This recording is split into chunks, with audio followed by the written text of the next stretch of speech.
in March of 2009, exactly as our preferred analysis did, and an 18-month trough over here in July of 2010. So if we ignore the 6-year cycle that is also plotted, the analysis is absolutely identical.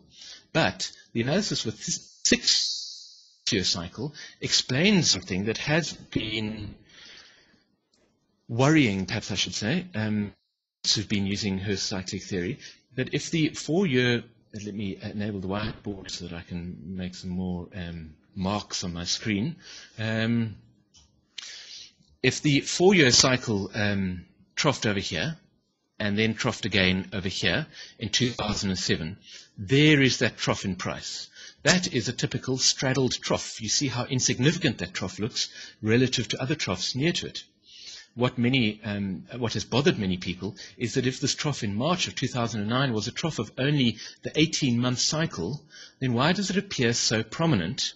Not only does it appear so prominent, but why have the two 18-month cycles that have followed this 18-month cycle trough been exhibiting signs of an upward underlying trend? In other words, the cycles longer than it are pushing upwards, and the sure sign of an upward underlying trend is a late peak in this 18-month cycle, and of course a move up over the cycle.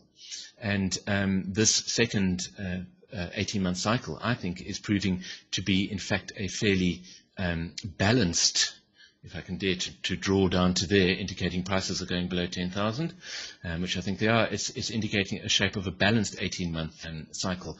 Now, underlying trend is very important in terms of determining the shape of 18-month cycles. Let's look at the shape of this 18-month cycle. That 18-month cycle has an early peak, and price moved down, indicating it has a negative underlying trend. This cycle here has a late peak and price moved up, indicating it has an upward underlying trend. This cycle looks as if that might be manifesting signs of a cycle that has a neutral underlying trend. So let me put a plus sign there, a negative sign there, and a neutral sign there.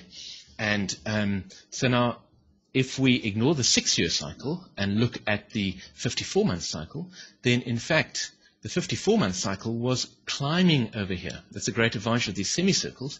They show you in which direction the cycle is moving. It was climbing here, flattening out over here, and moving down over here. Now, that would not provide us with an underlying trend of negative. It would, in fact, be positive. It would not provide us with an underlying trend of positive. It would, in fact, be fairly neutral. And it would not provide us with an underlying trend of neutral. It should be negative. However, let me clear this whiteboard and introduce to you our 6-year cycle. And turn that on again.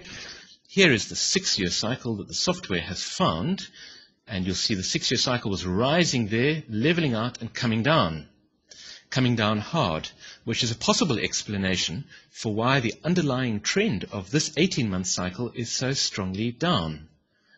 If you just simply follow the angle of the semicircle, which is a very, very rough idea of what that cycle is doing, but it shows you that underlying trend is down, and here's the 6-year cycle. I'll just draw over it so you can see it a bit easier. And you can see it's going up here, which explains when it's negative there, plus there, and here the 6-year cycle is flattening out, which would explain why this 18-month cycle should in fact be neutral.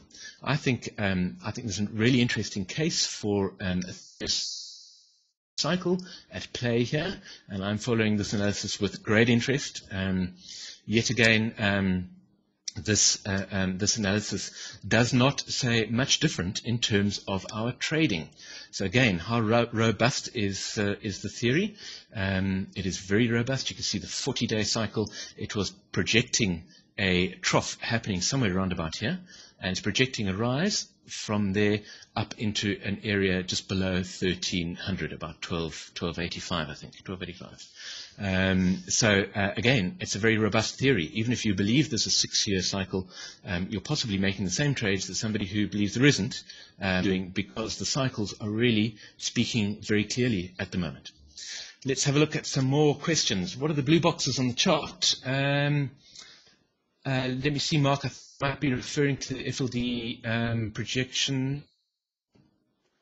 FLD pause zones.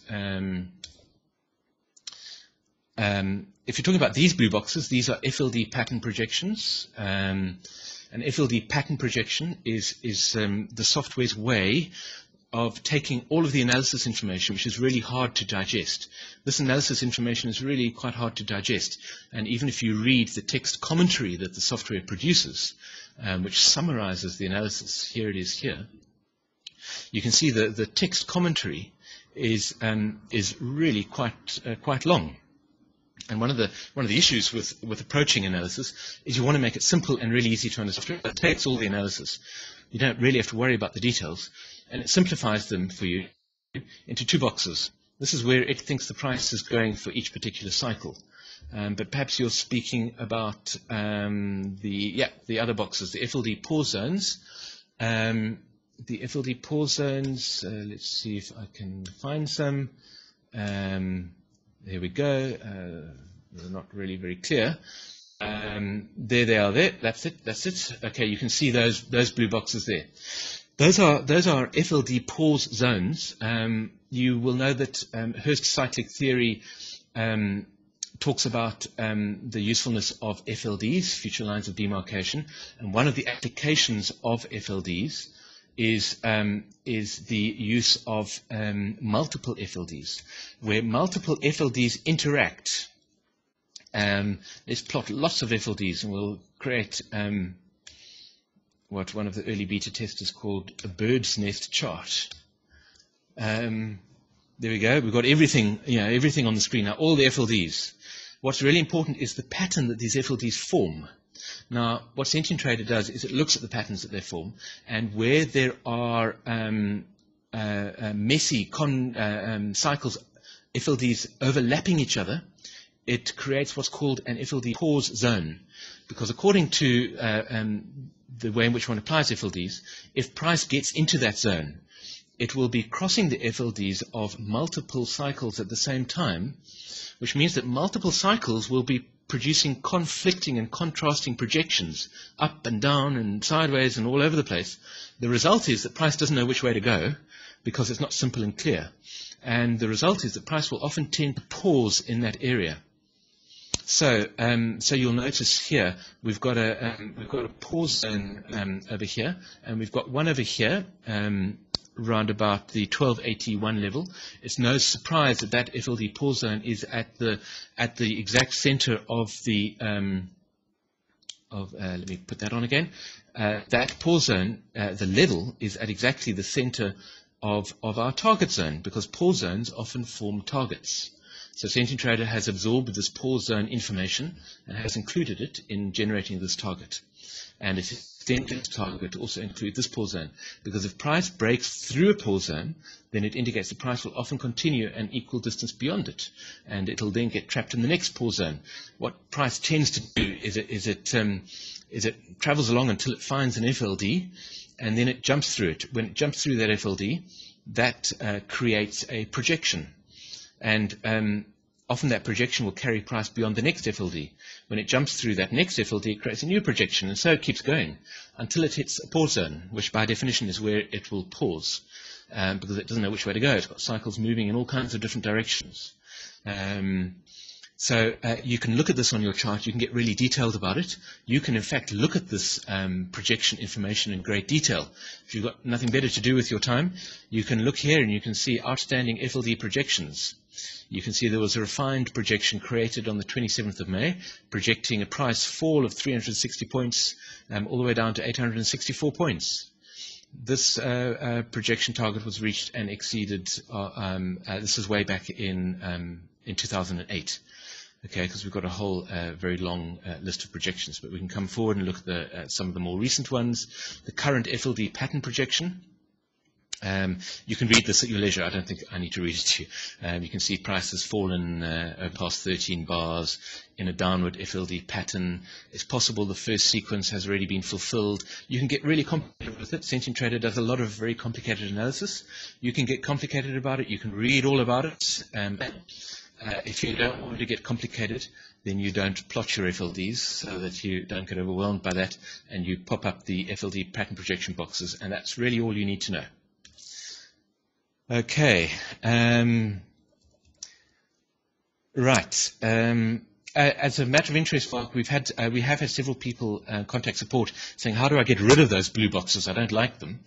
They look dirty on my chart." You can get rid of them really easily by going to Tools, Options, Chart, and somewhere here there's a color for the FLD pause zone.